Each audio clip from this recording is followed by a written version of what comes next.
Good morning, Nationeers. It is 30 days to Bran. Actually, today is now 29 days to Bran. It's kind of getting a little bit confusing to me already because the way that we're doing this is I film the videos on a day and then I upload it the next day. So even though at the bottom it says 29 days to Bran, it might actually be 28 days to Bran. I don't know. We'll figure that out on like the last day. I'll find out, oh, I'm one day off or something like that. But yeah. Good morning! I am right here cooking breakfast in my new tiny kitchen with all my dishes kind of lying everywhere. I haven't had a chance to clean this kitchen yet since I moved in. I just moved here probably 2 weeks ago, and then I immediately went out of town to Canada. So I've only lived here, about a week and a half, but I've only actually been here for like 3 days. I was just thinking about this. What is the source of the word breakfast? I mean, it seems like it's two words, like break and fast, like a fast break, I think.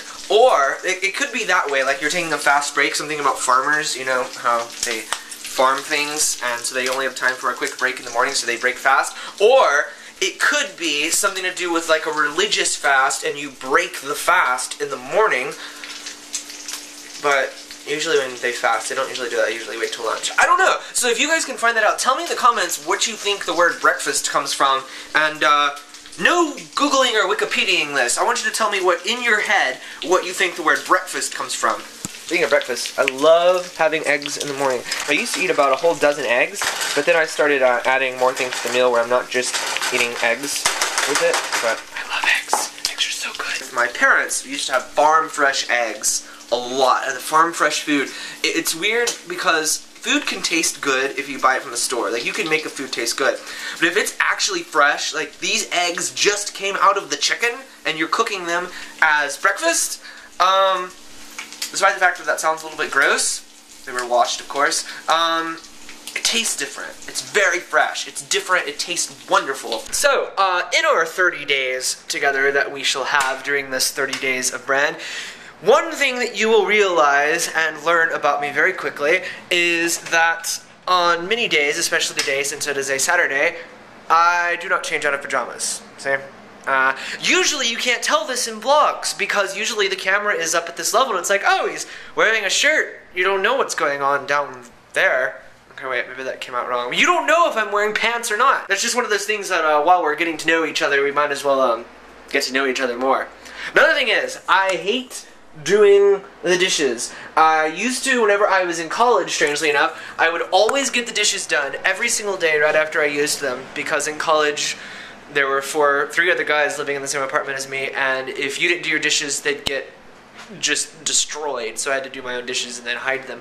But here, I don't do the dishes so much anymore. Maybe that's a habit that I need to change and just start actually doing my dishes for a change. I just put up a video probably about an hour or so ago on YouTube, the first 30 Days of Bran, the one from yesterday, and all these people started going pre-order it, and the book on Amazon.com was at around like number 365,000 in books about an hour ago, and with just 1 hour of all of you Nationeers going to pre-order this book, it's jumped on the charts all the way up into the top 10,000 in books, and all the books on Amazon.com, just from the pre-orders in the past hour. So the chances of this actually paying off and the New York Times thing actually happening is enormous right now. It's crazy. Somebody on Twitter said that it was in the top 5,000 earlier, which is crazy.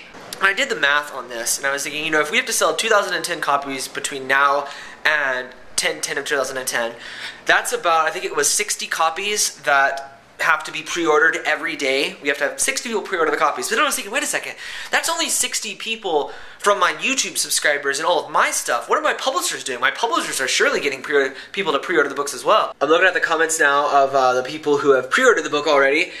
Blue Sword 5, Mitsuko's son, M4 Cat, which I'm guessing is a magic hat. Those people say that they already pre-ordered the book now.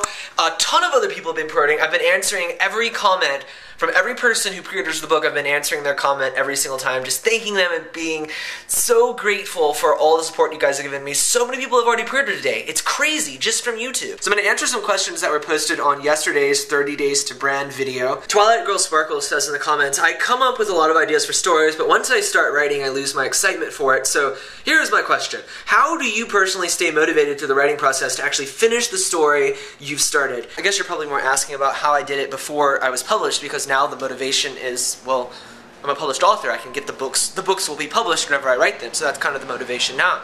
But whenever I was writing, I loved the characters. I loved the story. I loved the characters. I loved writing about them. I loved talking about them. I loved inventing things inside of their world and then writing it down in my notebook and saying, oh, this is going to be good for a future chapter, or this is good for book 4, or book 5, or whichever book it's going to go inside. I just loved getting inside of that world.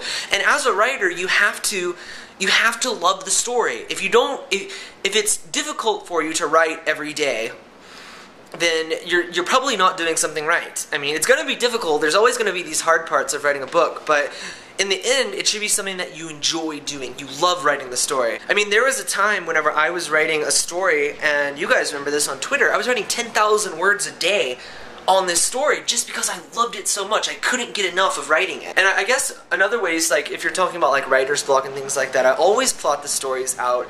I always, before I actually go into the actual writing of the book itself, I plot things out. I have a general idea of where I'm going to go with the story anyway. Then if I have really, really, really bad writer's block, I either go read a book from some other author that I really enjoy. Usually Lemony Snicket Book does that. Or, my big tip, what I used to do before I was published is I would go on YouTube.com and I would search for other authors' book signings or interviews, especially for ones like Stephanie Meyer or J.K. Rowling, where they have huge crowds of people that line up for them at book signings. For some reason, as a writer, it seems to give you a strange type of hope if you can look at other authors that are out there that actually made it and that are actually there with people who just do anything possible to read another page of their work, read anything from them. Because I think that's the goal of almost every writer. A writer wants to be read by readers, and if you see these authors that are read by so many readers that love their work, that's the goal. And it kind of reminds you of one of the big reasons why you love it so much, because you can write something and other people can read it and enjoy the stuff that you write. So that's some ways that I deal with writer's block whenever I get stuck, and how I stay motivated to write on a series, even whenever it's so many words a day. It's a lot of words a day to write whenever you're a writer, but I love it, so I do it.